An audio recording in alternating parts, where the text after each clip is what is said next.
passport photo. Amateur Traveler, episode 775. Today, the Amateur Traveler talks about caves and forts, pastel houses and pink beaches, shipwrecks, and shorts as we go to the island of Bermuda.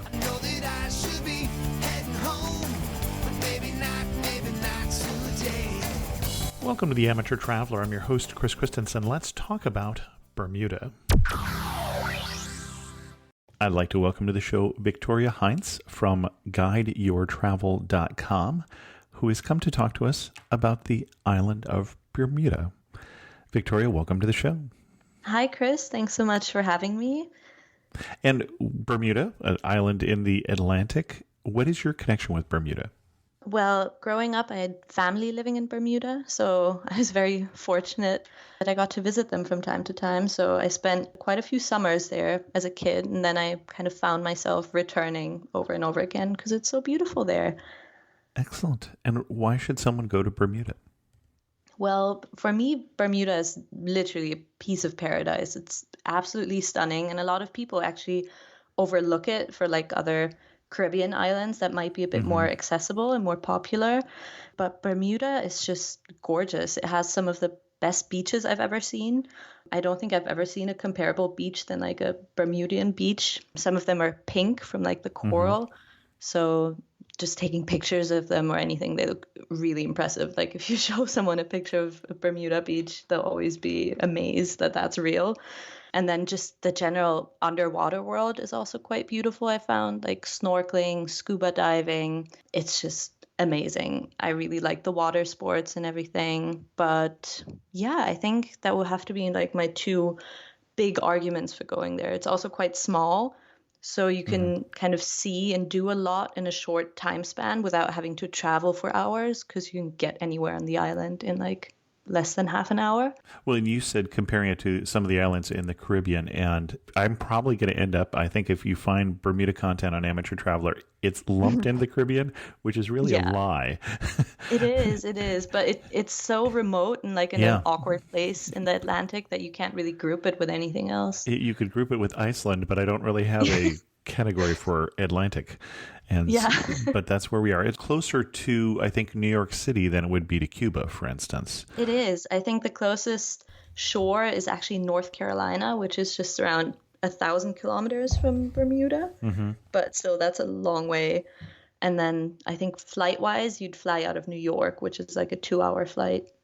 Well, and I cruised there when I was there, and we cruised out of New York. Really? So yeah, I can imagine. Wow. And it was a day at sea either way, so you, before you went out there. But excellent. Well, what are you going to recommend that we do when we're in Bermuda? Well, like I said, Bermuda is quite small, but there's actually a lot to see and do. Like, you're not going to be bored for a week. Like, I'd recommend more than a week if you can, but a week will get you like a great overview of what there is in Bermuda. Obviously, the beaches are the star of the show.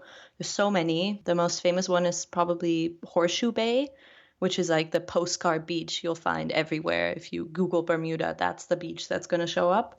And it's just absolutely stunning, like white sand, black kind of volcanic looking rocks, and like green scenery. It's amazing. Well, and I don't remember where Horseshoe Bay is on the island. I'm pretty sure it's like kind of in the south. I was going to put it in the southwest of the island. Yeah. Which is like the most populous part of the island, I think. Because the capital Hamilton is kind of like in the middle, in like the bend, because Bermuda is kind of like half moon shaped. And then Horseshoe Bay would be like at the bottom of the island before it goes back up. Okay. Is Horseshoe Bay going to be we just got off a plane, we worked really hard for the week before, and now let's just relax portion of our itinerary here? I would say so. I think every tourist needs to go to Horseshoe Bay. I'd say first. I mean, it is quite a popular beach, and that's why it can get crowded, obviously, especially when the cruise ships arrive. I always say that like Bermuda completely transforms when there's a cruise ship in town because the islands just get flooded with people. And then once the cruise ships leave again, it's just completely empty. So that's really nice if you kind of time your beach time around the cruise ships. Right. Well, and that does mean, too, for those of us who are on a cruise ship who are spending that day at sea, quite likely it's going to be the early and end of the week, for instance, that will be less crowded with cruise ships because they tend to leave on weekends. Yeah. Excellent. That would be my first tip, to kind of go to the beach immediately when you get to Bermuda, just to get in that island feeling and like you've arrived, you're on vacation now, and then you can get some sightseeing in the next few days. Excellent. Well, where to next? Well, Hamilton, the capital, is kind of the place to be in Bermuda if you want to get some shopping done, kind of local products. If you want to have a look, I think there's an art gallery there, stuff like that, a few museums. There's the like beach promenade walk with like the pastel houses. It's a very photogenic little, I'd say town, but it's a city.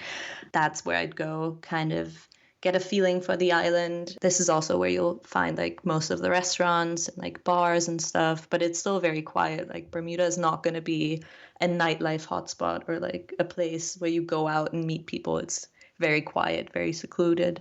Well, and you mentioned the pastel houses. That tends to be a very Bermudian thing. I think about the photos that I came back with, and also the white roofs.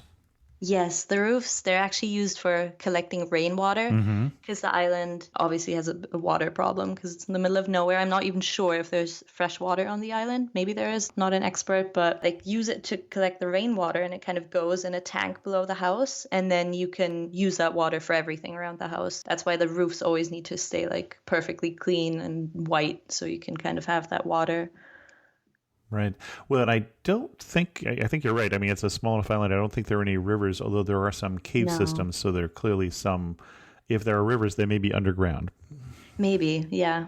But I think mostly it's salt water. Right. And I think you're actually required to have your roof system for collecting water and things like that. So it is a very notable feature, all these white roofs houses.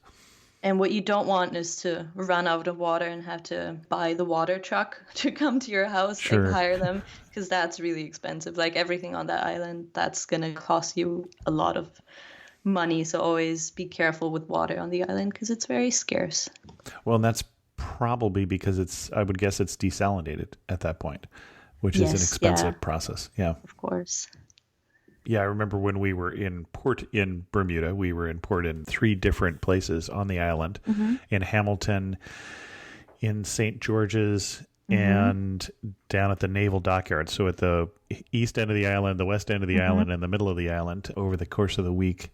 And at some point, the ship was running out of water, and so they needed to leave. It's like, you can go explore Hamilton today, but we need to leave port so we can go sail out and desalinate. And you don't do that in port. You do that further away where the water is cleaner. So, yeah, because in many ports, they would just buy water. Yeah. But I think it was just too expensive. And when you're on a floating desalination system, it's easier to do that. Excellent. Well, where to next? Or is there more things we want to do and see in Hamilton? You mentioned restaurants. Are there any particular ones that you would recommend, or particular dishes we should get in Hamilton? I think we spent quite a lot of time at a restaurant called Huckleberry, if I remember correctly. That was nice, but like all restaurants in Bermuda are quite expensive, obviously. Very luxurious. Like you're not going to find like affordable street food or like a quick snack somewhere. It's always going to be like a nice restaurant with like fancy dishes. And if that's what you're looking for, that's great. But just keep in mind, like eating out is going to cost you a lot in Bermuda. So yeah, the Huckleberry, I think, was something we did a few times, if I remember correctly. Okay. And that's in Hamilton, is what I'm saying. That's in Hamilton, yeah. Otherwise, Hamilton, it has like you mentioned, a little port, like a harbor. And that's where a ferry leaves, and that will take you to, I think, the dockyard and also St. George's. So that's kind of a great point to start to get to other places in the island without having to drive, which will be a lot quicker and like more scenic, obviously.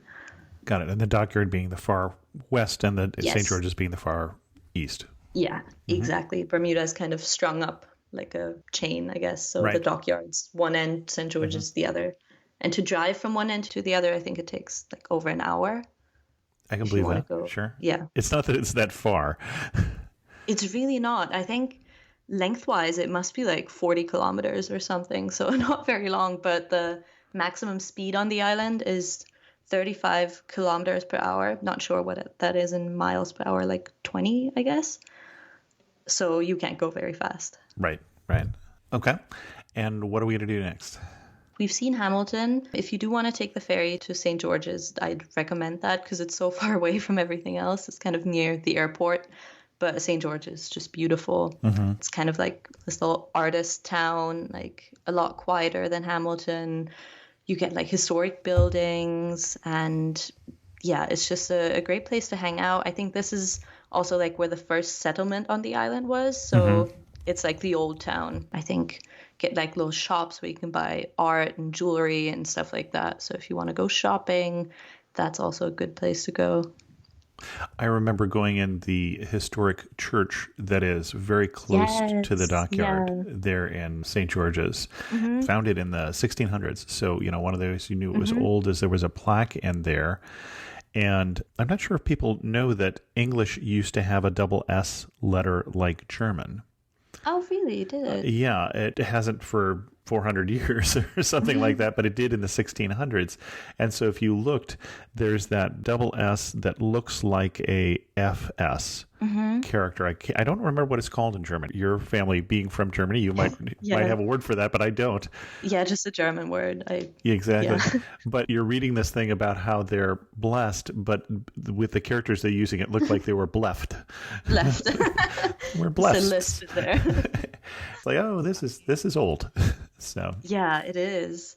It is St. Peter's Church, I think you're talking about. That sounds right. I remember visiting that. It's very beautiful. Like a nice spot, especially with the history that's connected. Definitely worth going. That is the oldest surviving Anglican and oldest continuously occupied Protestant church in the Western Hemisphere. Oh, okay, there you go. Not very big. No. St. George's has never been a particularly large site. It is a UNESCO World Heritage Site because of that significance. Yes, I was going to mention that. It's definitely an impressive place to go. Very quiet, like you're not going to be in this big town or city. It's going to be like a little village by the sea. And it's beautiful. Yeah. Yeah, it was actually settled by the Virginia Company, the same people then who went on to settle Jamestown. Oh, okay. Which I didn't realize until I was doing my homework here. Yeah, Bermuda does have an interesting history. It's played like very important roles in different wars, and like the forts on the islands are like quite interesting to visit if you're into like Civil War history and stuff like that. Well, and you mentioned the forts, and we were in St. George's, so we should mention there's one right there. Yeah, we're going to head to Fort St. Catherine, which is, I think, the most important fort on the island. There's quite a few to choose from. There's also Gates Fort, I think it's called, which is also close to St. George. Okay, I don't know Gates Fort. It's not as well known. Okay. I think everyone always goes to St. Catherine, but Gates is a bit underrated. I'd go there if you have time. It's not too far away. But St. Catherine is the place to go. It's nice for sunsets and just like, I don't know, learning about the history, which I think is very important for the island with a colonial past. Mm-hmm. Well, and there's a couple beaches right near Fort St. Catherine, so you can plan your beach outing at the same time, but taking a little views from the fort's ramparts and the cannons and such. Yeah. Stunning views, yeah. And everything in Bermuda is just going to have a beach nearby, so you'll never be too far away. Although the one thing I should say is if the cruise ships are in town, so the one beach on the way to Fort St. Catherine, there's one right below St. Catherine, but there's another one. St. Catherine's Beach, yeah. Yeah, and that one doesn't get quite as crowded when the cruise ships go in, but the one that is to the other side in the protected bay, and I'm drawing a blank on the name of it, gets very, very, very busy when the cruise ships are in St. George's. So it's to the left or to the west of St. Catherine, and I'm Tobacco Bay, I think maybe the name of it. Oh, yes, Tobacco Bay. You're right. Now I know what you're talking about. Tobacco Bay is very famous, very popular, definitely. You're right with the cruise ships. And it's a very lovely bay, but it's less lovely when it's completely filled with cruise ship passengers. Oh, yeah. That's always keep an eye out for the schedule of the cruise ships, because that's going to change your experience of Bermuda a lot. Well, and especially in towns like St. George's that are so small. Yes, you're going to notice the hundreds of tourists walking through. Yeah, I don't remember what the population of St. George's is, but I know you're at least doubling it. Well, it's 1,500, so when you put in a cruise ship with 2,000 people, you are more than doubling the number of people in town. Yes. Anything else while we're in St. George's? Anything else you would recommend we do while we're in that end of the island? I don't know. I think we've kind of hit the hot spots. There's a park on the southwestern end of St. George's Island. It's called Ferry Point Park.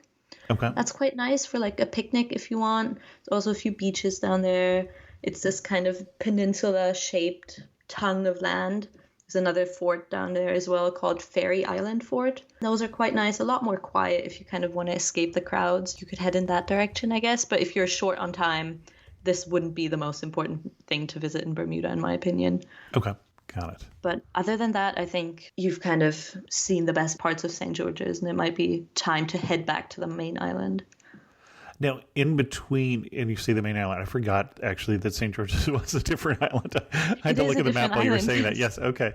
But it is connected via bridges, so you won't have to swim. Well, and that's the thing. When we talk about driving the whole island, you're really driving a string of islands that are now connected by roads and bridges and causeways. Yeah. Yeah, I think Bermuda is over 180 islands in total, but most of them are just like rocks somewhere in the ocean. And then you'll find like the main inhabited islands are just a handful. Now, one set of things that are popular to do that I have not done that are in between St. Catharines and Hamilton are the caves. The caves, my favorite. Okay, good. You have done it. I love them. I have, yeah. I think they should be at the top of your list. A lot of tourists actually skip the caves, I think, because if you see these stunning beaches, you won't want to head into like a dark cave somewhere. But they're well worth it. I highly recommend seeing the caves. So there's 2 main caves in the island. Am I got that correct? Yeah, there's 2 big ones. There's definitely like smaller ones that'll just be like, you can walk in and have a look around, but it's not anything exciting. But Crystal and Fantasy Cave are like the best ones in my opinion. Okay. So we're doing a cave. It's, 20-40 minute tour below the water level of the cave. Anything else we need to know about this for people who have either been to other caves elsewhere or who haven't? I think I've done Crystal and Fantasy Caves. There's also a Cathedral Cave. Right. They're all quite different. One of them, I think Cathedral Cave, you can just walk in. Okay. You don't need a tour. You kind of just look inside and it reminded me of like Mexican cenotes, like a cave with water in them. Yeah. Like really, really nice, very beautiful. They have lights in there, so it's all illuminated. The water is like crystal clear. But then Crystal and Fantasy Caves, I think you have to take a tour to see them, if I remember correctly. That looks correct from what I'm saying, yes. Yeah. And that requires you to like walk through the cave and like small parts of it. And like if you're a bit claustrophobic, maybe skip this one because it does get a bit intense in parts, but nothing, you won't have to rock climb or anything. It's just a tight space, but it's very beautiful with lots of water inside and it's great. Highly recommend. This week's episode is sponsored by Away, the makers of fine suitcases. My new suitcase from Away just arrived and I unpacked it, and my wife's first response was, "That's cute." I got the carry-on, which is a lightweight carry-on, just a little over 7 pounds when empty. It's a hard-shell durable case. The Away has a built-in compression pad to help you pack more, and it has 4 360-degree spinner wheels. As someone who is converting over from a 2-wheeled carry-on bag, the advantage of the 4-wheel bag is it's easier to get down those narrow aisles in the airplane. Just turn it sideways and wheel it down. They have 11 different size and style bags. I got the carry-on, as I mentioned, in slate gray, so I don't have yet another black bag. I'm already out there on the road, and this is the bag that I'm going to take on my next trip. We just scheduled a trip to the East Coast for Christmas and some other trips around California before then. My Away bag does have a TSA-approved combination lock to keep those Christmas presents safe. My last bag broke in the airport, so that's one of the things I like about Away is they do have a 100-day free trial on everything that they make. Take the product out on the road, live with it, travel with it, and even get it lost within 100 days and get a full refund. No ifs, ands, or asterisks. Start your 100-day trial and shop the entire Away lineup of travel essentials, including their best-selling suitcases, at awaytravel.com/traveler. That's awaytravel.com/traveler. And thanks to Away for sponsoring this episode of Amateur Traveler. What else should we tell people to do while they're in Bermuda? Well, now that we're kind of in this cave area, Okay. I'd say you should hit up Blue Hole Park, which is kind of like close to the nature reserve. I forget the name of the nature reserve.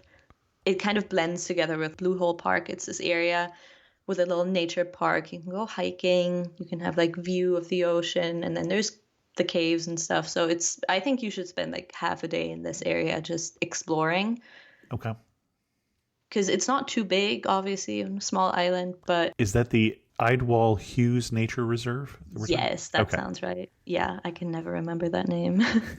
I don't know why Idwall Hughes. I mean, who can forget Mr. Idwall? Yeah, very memorable. Hughes. I'm sure he did great things to have a nature reserve named after him. But yeah, great area, not very crowded. You might encounter a few tourists around the cave, but the park and reserve in general should be quiet and like a great getaway from the crowds and stuff like that. So definitely explore that area. Okay. And when we say a nature reserve, are we reserving it for particular wildlife, or what are we going to find at the nature reserve? Bermuda actually, as far as I'm aware, doesn't even have any native mammals. I think they have a few species of bat, but that's pretty much it. Bermuda isn't the big like land wildlife place to go. It's quite remote, so most species are invasive, I think. Oh, and more caves, apparently. Lots of caves. You'll find them everywhere. I didn't know there were caves in the nature reserve also. There are, yeah. But like I said, quite small. I think nothing you could tour, just something you can look in, have a look. Oh, and acres of mangroves. That's the other thing we would find there, apparently. Okay. Yes, mangroves. You're right. This is like probably not the place to go for white sand beaches, but more like calm waters. Okay. It's like close to that bay and stuff. It's not the best for swimming, but great for having a look and like enjoying the view. Got it. Well, and Blue Hole Park does look like a place where people are swimming. It has that little lake, like the hole, I guess. With the blue hole. Yeah, the blue hole. People do swim in that. I stand corrected. You're right. Excellent. Anything else we want to do in this area, this western edge of the main island, I guess is what we would call this? I think if you head down to like the southern coast of the island, you'll find like quite a few nice beaches. I think Spittle Pond is like a nice area. It's not a beach per se. I'm just thinking about swimming in Spittle Pond, and there's something that is unwelcoming about that or something. I don't think you should swim there. I think the sea's quite rough in that area. But it is very nice for like hiking again and just taking photos. It's beautiful. The scenery's like the coastline's quite rough with the rocks and everything, which is great for exploring. Again, not very touristy. So if you want to get away, kind of walk along that coast, I'd recommend that. Okay, and I'm looking at the origin of the name is uncertain, but it probably traces back to several places in Scotland that have Spittle as part of their name. So we can blame this one on the Scots. Oh, I actually went to uni in Scotland, so it's quite a normal word for me. I didn't find it that funny at first. And I noticed, I was like, oh, you're right. Maybe it sounds a bit strange. It just seems like Spittle Pond is going to be a very small pond at that point. It's close to Jeffrey's Hole. That's what I meant. Jeffrey's Hole. It's like this tidal, like a pool, I guess. Okay. Very nice. Well, and we say at Jeffrey's Hole, so usually when we are talking about a hole and it's around the edge of the coast, that it is an area that is filling up with seawater and sometimes spouting seawater, depending on which... That's a good way to describe it. Okay. All right. Got the right mental picture here. Yeah. Yes. Excellent. Anything else we want to do in that region? I think we're going to head back towards Hamilton a bit. We're kind of... If we go past Hamilton, we'll get to Southampton, which is a very popular area. This is like where you'll find nicer hotels, Airbnbs. This is where I'd recommend you stay if you can. I really enjoy this area. Okay. You get like all the best beaches and you're well connected to most parts of Bermuda. You're kind of in the middle. So this is where I'd go on a little beach road trip, if you will. Got it. Okay. So, for example, you'll kind of drive past Elbow Beach, which I think is a great name. It's not even shaped like an elbow. I'm not sure why they named it that, but it's great. It's a great alternative to Horseshoe Bay. If that does get too crowded, I'd go to Elbow Beach because it's just as beautiful, I think. It's just a bit underrated. Well, and this is the region of the island where we're going to find some of the pink beaches then, yes. as I recall. Yes, that's where you'll find the classic Bermuda pink beaches, although they do look more pink on camera. If you expect like to find a bright pink beach, right, don't be disappointed. But if you kind of squint your eyes a bit, they will be pink. Yeah, I have some photos that I took there. You talk about is this real, just empty lounge chairs and the pinkish beach. You're right, it's not pink, the beach umbrellas, and it's kind of my happy place. It is. That's a good way to describe it. Excellent. Anything else we're doing down in the Southampton area? I would definitely head to Gibbs Hill Lighthouse, which is one of the island's like biggest, most recognizable lighthouses. You'll find that on a lot of postcards as well. And you can actually go up and you'll have the best view of the entire island. It's stunning. Very nice. You can actually go up, you mean to the top of where the light is? Yes. Yes, you can. Oh, nice. You don't get to do that in many places anymore. Yeah, and it's actually still working, if I'm correct. The last time I was there, it was still working. I'm assuming it still is. Mm-hmm. But it's still in operation, and I think it dates back to the 19th century or something, so quite old for an island like this. 1844. Oh, there you go. Nice fact-checking. That's what I'm here for. So yeah, thank you. I don't want to tell everyone lies just based off my memories, and you never know. Well, and now, so we mentioned that it was a long island. It's a fishhook shape. I guess we called it a crescent, but I think I've heard it described as a fishhook. And Gibbs Hill Lighthouse is where it starts to hook back up towards the Royal Dockyards. The bottom, I'd say, the very southern areas of the island. Excellent. Where to next? Well, if we think of the fishhook, we're kind of in the bend right now, and now we're starting to head up back in the northern direction towards like the tip of the fishhook. Yep. And this is where the island gets very skinny. So in parts of it, it's just a road, basically a bridge. Right. There's not much island left. But if you go all the way to the tip, you'll end up in Dockyard, which is like a very important place in Bermuda. And also like this is where most of the cruise ships dock. I think the very big ones can only go here. Oh, so, interesting. Okay. Huh. Because you mentioned you were in all three places, in all three docks. Right.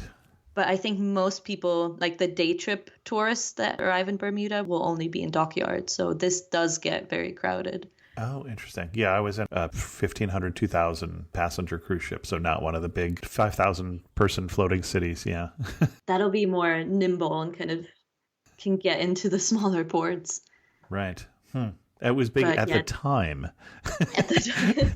I can still imagine it being very big. I think, seriously, I think this is one of the ones where the captain told us that when they built it, it was considered one of the big ships, and now it's considered one of the small ships. Aw. Nice. Yeah, Dockyard's great. I'd definitely go there. I think you also have like a fort situation, if I remember correctly, right. Or like at least like parts of old naval construction down there. Yeah, I want to say there was a naval museum there, but I'm doing this from memory. Yes, you're right. Okay. Yeah, I think so. Yes, National Museum of Bermuda. Yes. They have these like covered markets, which I really enjoyed. It's great for like souvenir shopping and kind of looking around. They sell like local products.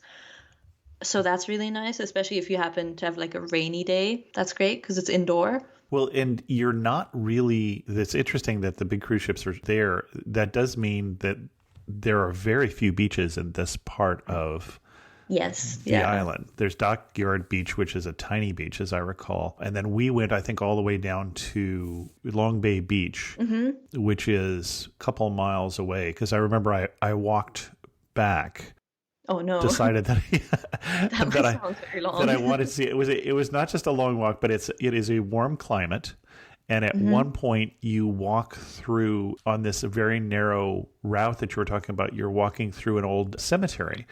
With somebody who likes history, it was interesting because they were graves going back to the 1600s or the 1700s.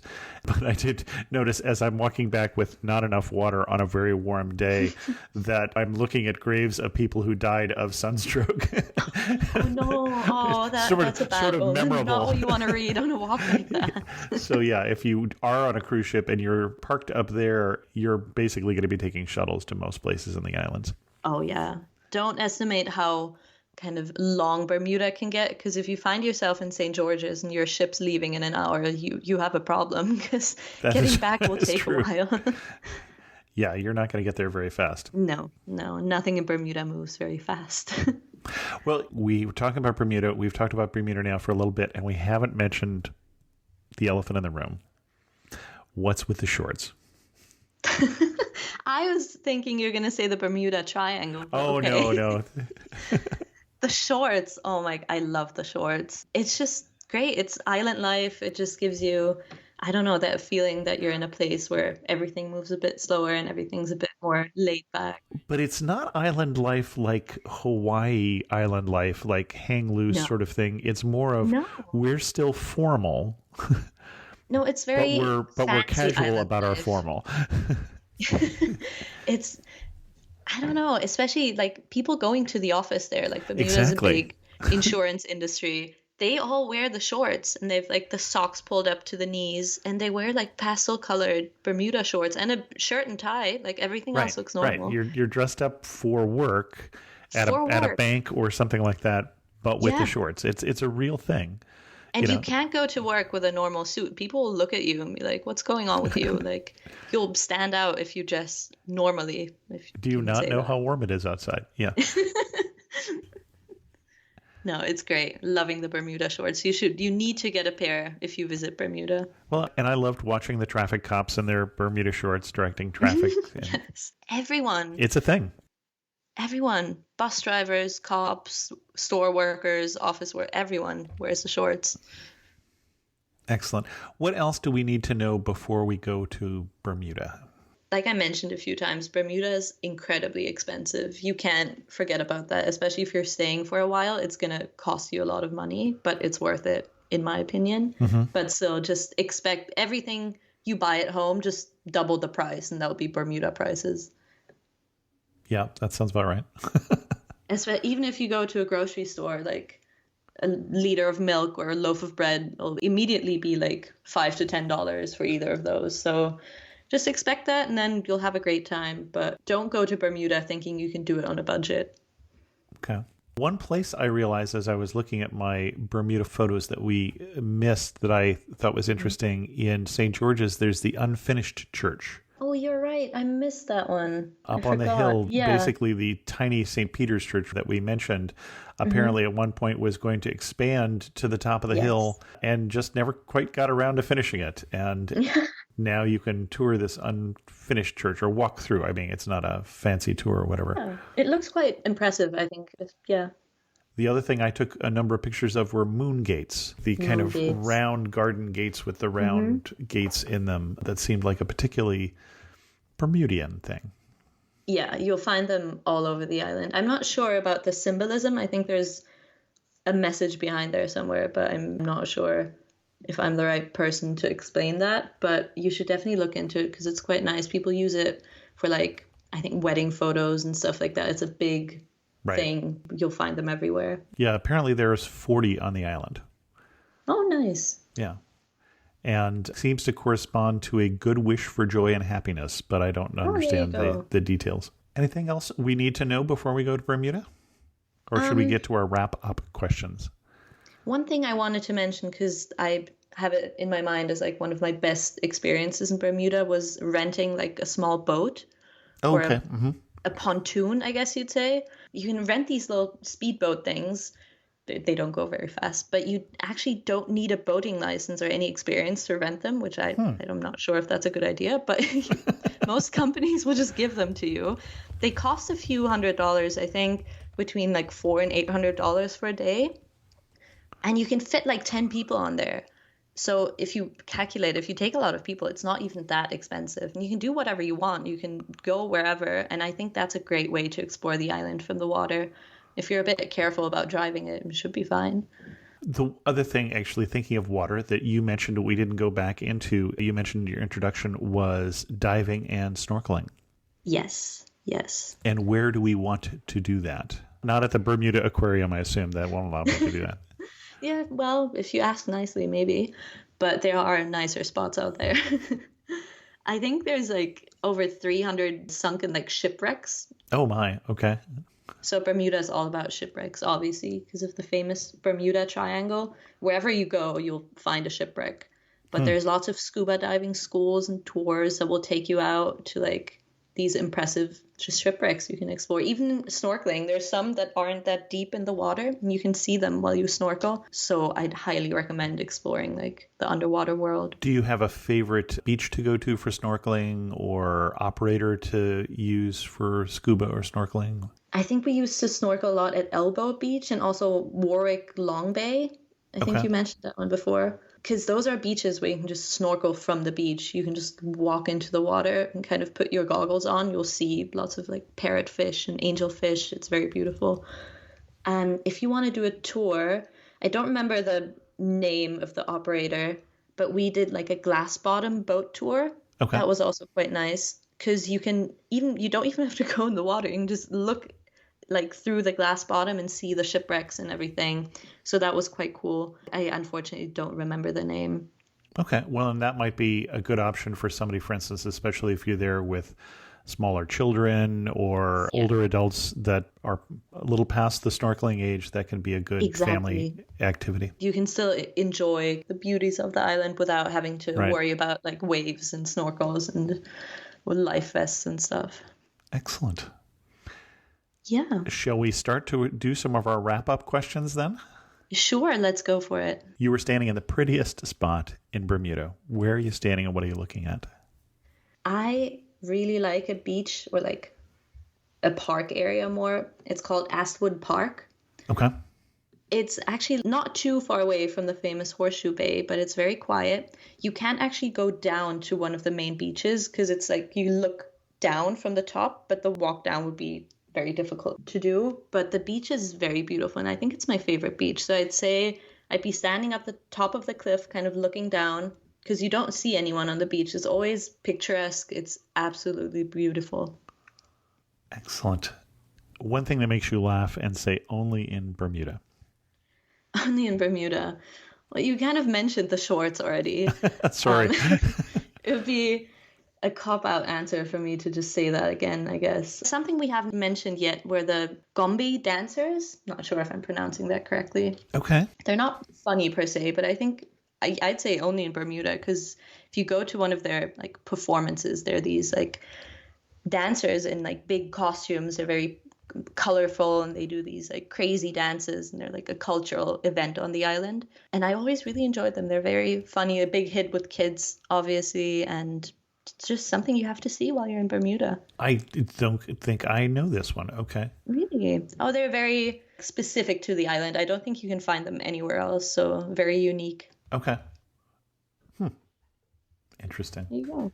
See, I taught you something. Well, that is part of the goal of this episode, of any episode, is for me to learn something new. I love when I say, I did not know that. That is me saying, I'm really enjoying this portion of the show. Oh, nice. That's good to hear. And if you had to summarize Bermuda in just 3 words, what 3 words would you use? I thought about this before, but I kind of am rethinking my answer. That's all right. I'd have to go with like unique, definitely, because I've been to quite a few islands where you'd say like, oh, maybe they're similar to Bermuda. They weren't. Nothing really compares to Bermuda for me. I also really enjoy, maybe that's just me, but I'd say it's safe. Okay. Like I really like that. I spent quite a lot of my time in Australia and I didn't really enjoy that everything there can kill you. So Bermuda doesn't have any snakes, doesn't really have a big problem with sharks or anything. No, like, I don't know, no bad spiders or nothing. It's just very safe. The beaches are very calm. Even if you have kids, you can kind of let them play in the water. The waves are fine. It's great. It's a fantastic island if you just want to enjoy your holiday without having to worry about like potential dangers of everything. Okay. Was that 3? No, I'm missing one word. That was 2. You get an extra word. Or you can save it for next time and do 4 words next time. That's the... I could. I think I just throw in a random like beautiful, because you can't talk about Bermuda without saying how beautiful it is. Well, and you say unique, and I think the thing that's different about Bermuda for me is when you go to the Caribbean, for instance, because it was historically plantations and such, there's more of an Afro-Caribbean vibe to the islands and such, and Bermuda has kind of this odd England in the tropics kind of feel to it. Yes. That summarizes it. The Bermuda shorts, for instance, why would anybody else but the English be worried about dressing up when you're in this kind of warm weather? And then how would you solve that problem? You're right. It has a different character to it, which I enjoy. Yes, completely agree. Excellent. Well, our guest again has been Victoria Heinz from guideyourtravel.com. And Victoria, when we send people to guideyourtravel.com to your best Bermuda post, what is that, or what will that be when we send them there? Well, at the moment, I'm a bit behind on my content creation, and I don't actually have a Bermuda post live yet, but there will be one in the future, I promise. So if you do visit my website, you'll find lots of countries and also Bermuda in the future. And when you do, whether that's before this comes out or after, just send me a link. We'll add it to the show notes of this episode. I will. Excellent. Well, Victoria, thanks so much for coming on Amateur Traveler and sharing with us your love for the island or the islands of Bermuda. Thank you so much, Chris, for having me, for letting me ramble on about one of my favorite places in the world. My thanks go out to patrons of the show who help support the show financially, and special thanks go out to our most recent patron, who is William Hollingworth. Thanks so much, William, for supporting Amateur Traveler. If you would also like to support Amateur Traveler, go to patreon.com/amateurtraveler. With that, we're going to end this episode of Amateur Traveler. If you have any questions, send an email to host@amateurtraveler.com, or better yet, leave a comment on this episode at amateurtraveler.com, and thanks so much for listening.